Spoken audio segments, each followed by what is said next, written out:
Hi, I'm Holly. I'm a late diagnosed autistic person, and I just like to talk about different stuff relating to autism and some stuff that is unrelated, just about life and my experiences and stuff I like. Today, I kind of wanted to talk about the difference between filtering and masking. And I'd like to ask, do you think there's a difference between filtering and masking? I think I have settled on the conclusion that there is a difference because I see filtering as something that you do, that we filter our words sometimes. Just it's a common sense thing. I think that when common sense arrives to the party on time, mine sometimes escapes me and sometimes isn't there altogether. But when it is there, I try to use common sense on what to say or not to say. What could be considered, inappropriate for or something like that. So I think filtering is just more using common sense. And I think that masking, when it comes to communication, masking is something, I guess, that when I've done that, it was more to just gain social acceptance, which rarely worked out for me. I might have the best of intentions, but it just doesn't really go well for me when I try to mask. It's not a very easy thing for me to do, and it feels very unnatural.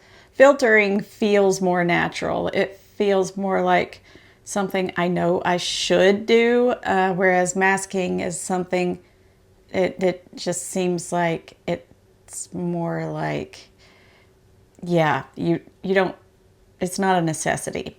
But I think some good examples of this are from one of my favorite comedy TV shows, and that is the IT Crowd.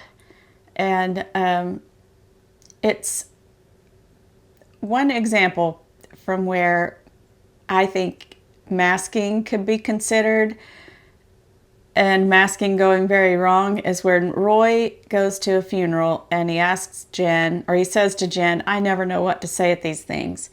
And Jen says, just say, "I'm sorry for your loss," and move on. So Roy comes to greet the widow and give his condolences, and he says, "I'm sorry for your loss, move on." So he had good intentions, trying to do the right thing there. And that's also a good example of, taking things extremely literally. So, sometimes we have good intentions trying to mask and do the socially appropriate thing, and it just goes wrong. And a good example of where filtering might have been a good idea from that same TV show is Richmond goes to a funeral, and he gives the widow a copy of a Cradle of Filth album, and tells her that the song Coffin Fodder really helped him through some bleak times. Or the album helped him through bleak times, but he recommends Coffin Fodder. And, he may have had good intentions, trying to relate to her and tell her what helped him out. But maybe a little filtering, a little foresight would have, he could have thought about what he was saying and the situation, situational awareness and all of that. So I think in that case, filtering might have been a good idea.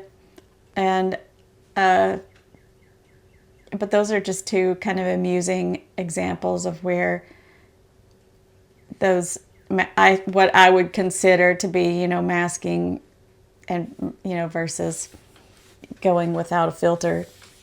no masking whatsoever. And yeah, I love that show. It's so relatable. There's so many relatable scenes in that show, just to, different circumstances in my life, different things that have happened. So I think that filtering is a good idea. Sometimes you might need to filter things in order to keep your employment. You might need to filter things just, in situations like, a funeral or something where it's, not the socially appropriate situation to say something out loud. But, we can have the best of intentions and things still go wrong. And, even trying to just be subtle about things, I can definitely just be misunderstood, trying to be subtle. And somebody might jump to the conclusion that that I'm talking about something that I'm not talking about. But, I might have been trying to be subtle because of, social appropriateness. But, or, something if I mention this, I'm putting my job at risk or something like that. So I won't, but I'll hint. And then I'm terrible at hints, so that gets all screwed up. But it's still, I think, a good idea to filter sometimes. And I've known quite a few people that, as far as I know, were not neurodivergent that would brag about how unfiltered they were, and what they really were was just mean. And I don't like that. I think compassion is a very important thing that, I realize we can all be harsh, and, all have probably, had our patience tested at one point or another. But yeah, I don't like to purposefully, be that way.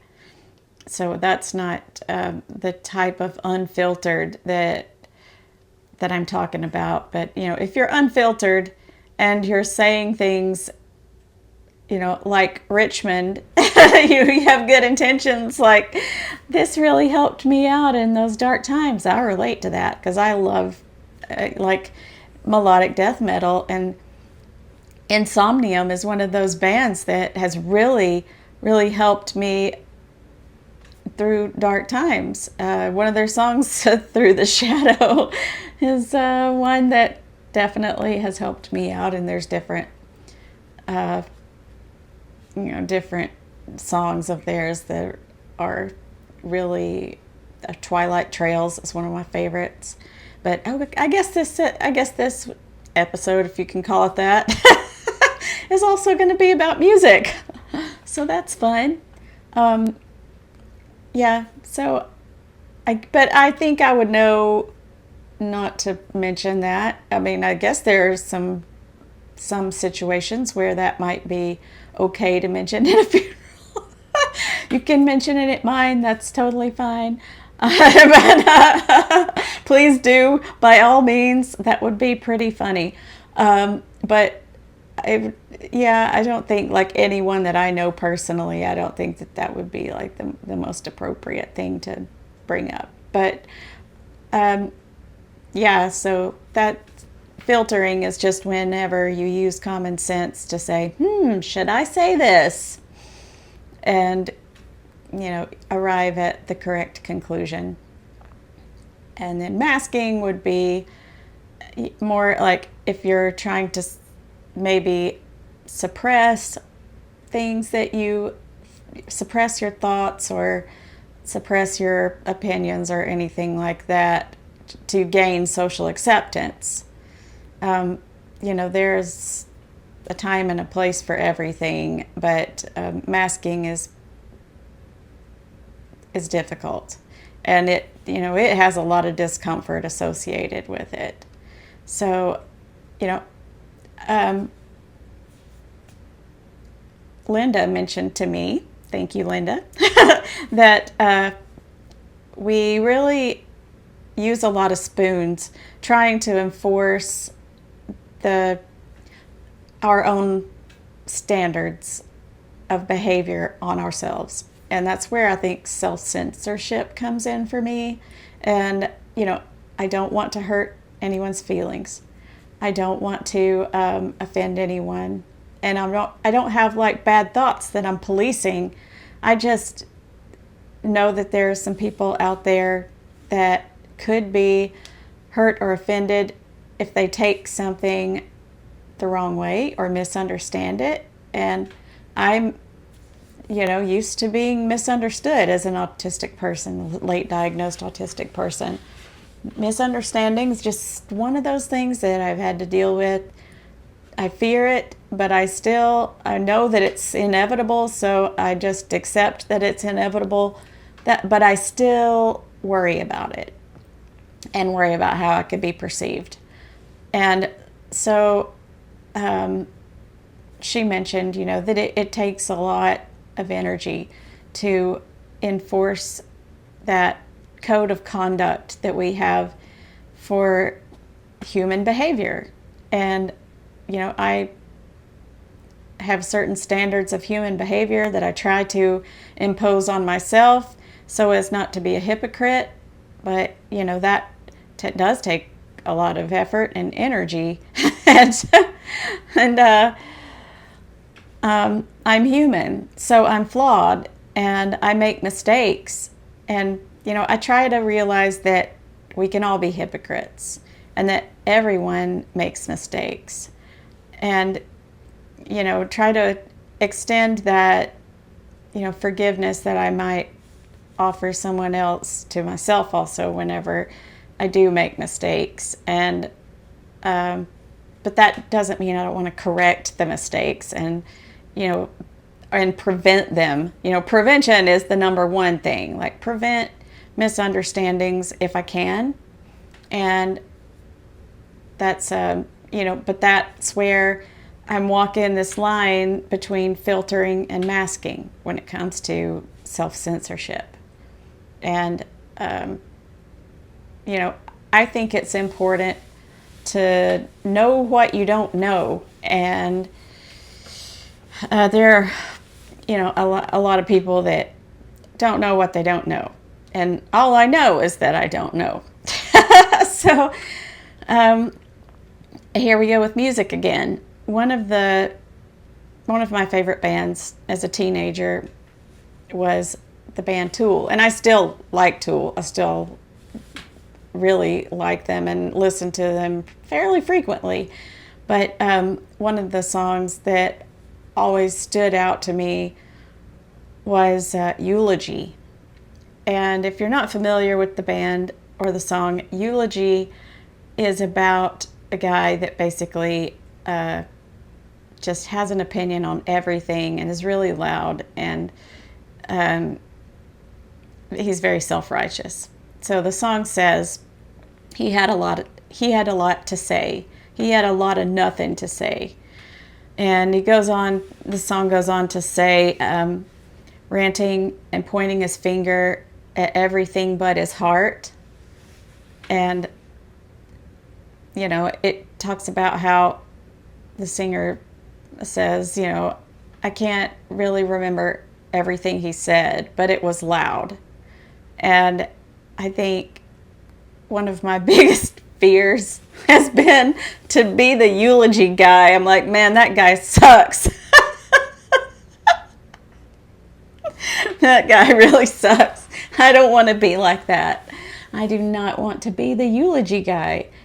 So I will try to think carefully about things before I say them. And I definitely don't want to be like the eulogy guy in the sense that I'm just, taking up space and volume for the next fool martyr. And since I'm on here giving roughly 30 minutes of my opinion every week, or experiences or thoughts or whatever, just talking for 30 minutes roughly, I find myself, in the eulogy category sometimes, and I'm just like, oh, I don't want to be that guy. And so I definitely sometimes will think about that and like, oh man, what a prick. I don't want to be that. And so I try to be mindful and know what I don't know. Anyone and everyone, it seems, can offer their opinions on what is happening in the world. And I just think it's important to also have stories of what's happening in individual lives, and especially, the humorous ones, because we all need something to laugh at when we're done crying. We're done being angry too. We need something to laugh at. A book that I read by Nassim Nicholas Taleb, Fooled by Randomness. He talks about how when we experience if we experience a negative event, that behavioral economists estimate you need something like 2.5 the magnitude of positive events or information to offset the negative, just to get you back to neutral. And it's so I think about that, and there's a lot to be said for I think I'm way off track, but anyway, I'll try to wrap this up. So there's a lot to be said for keeping a balance. There needs to be balance in all things, and having something that is different, something to laugh at or to relate to on a personal level, and just another distraction. So I just think that that's really important. And, it doesn't have to be me. You can find another distraction. I recommend That Good News Girl, or I think his name is Jacob Simon Says. I call him the Good News Guy, but that's not his handle. But, it's two other content creators who give little good news stories to kind of offset the bad or cleanse your feed, whatever. And so I have to have something like that to kind of counteract the negative stuff that I encounter whenever I'm scrolling. So anyway, moving back on to filtering and masking. Yeah, I don't want to be the eulogy guy, so whether or not it's filtering or masking, I'm not sure, but I definitely don't want to be that eulogy guy and then say something,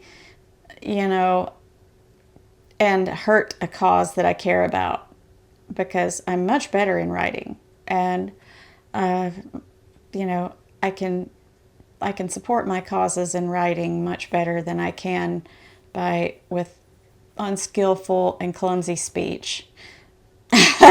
And if I write a script, then I might as well just be writing my representatives. So that's the way I look at it.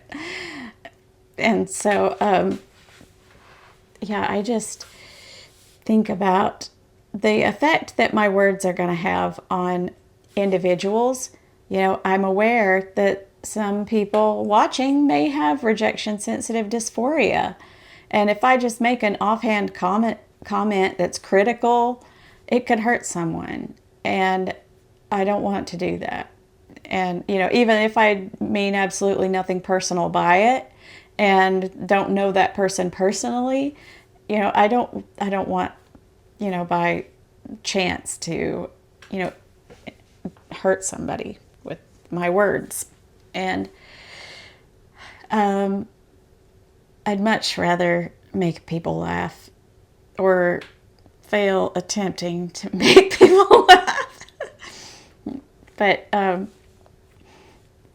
I try to be aware of that, mindful of that, and how things could be taken. And I had someone commented on one of my older videos recently, that it sounded like I was hating on neurotypicals and that two wrongs didn't make a right. And I completely agree with everything they said, and apologized and told them that, I regret that it came across that way, because I think there's quite enough hate in the world. I don't want to contribute to that. And, that kind of made me start thinking, should I do another video on, like, I wish I'd said this differently, or, or if I said something and meant it at the time and then someone in the comments changed my perspective. That's happened. I had not considered before some things that people pointed out, and so I think that could be a video on its own. But masking communication is I don't know. I think that's when you're more like trying to, it's almost in the people-pleasing category to me. I think about that. I'm not trying to get people to like me by filtering my comments or filtering my opinion or whatever. I'm trying to keep my channel on the track in which I originally intended. And I'm also trying to avoid hurting someone who might genuinely be hurt. And another one of my friends, maybe I'm being presumptuous, I hope you're a friend, mentioned that some people are just looking for something to be offended by. And yeah, there are those people. It doesn't matter which side of the fence you're on, and what your views are, or your interests or anything. There are people in every group out there that are looking for something to, pounce on, to fight over, to dissect, and the angry people that just, will go after anything and, take things out of context. And I understand that. So yeah, there are those people, and that I can't do anything about. They're just going to have to be offended or whatever, but or mad. It's usually just mad. And the people who are truly offended, that's totally different. And I do, if there's anything that comes up, I do think that apologies are in order when people get hurt. Yeah, and so, like I've said, you can have the best intentions trying to filter or whatever and make the wrong assumption and everything go off the rails. Like, I worked with the sweetest person whenever I was my first year out of college. We worked at a clothing store, and this lady walked in and asked for a bag to put over her head in the dressing room. She didn't specify what for. She just said, "Can I have a bag to put over my head in the dressing room?" And the girl that I was working with said, "Oh, you don't look that bad." And the lady scowled at her and corrected her assumption. Told her that she wanted that because she didn't want to get makeup on the clothes when she was trying them on. She was wearing really heavy makeup and didn't want it to rub off. But the girl that I was working with, who was just really sweet, just said, "You don't look that bad." And because she thought, she just made the wrong assumption. And I couldn't help it. Whenever I had a moment, I had to laugh about it because it was really funny. But she had good intentions. She thought the person was just making was down on themselves and making a comment like, "Put it back over her head." So she, so she was just being nice and had good intentions, but it just did not pan out. But yeah, I'd just like to know what people think about masking versus filtering. And so let me know what you think.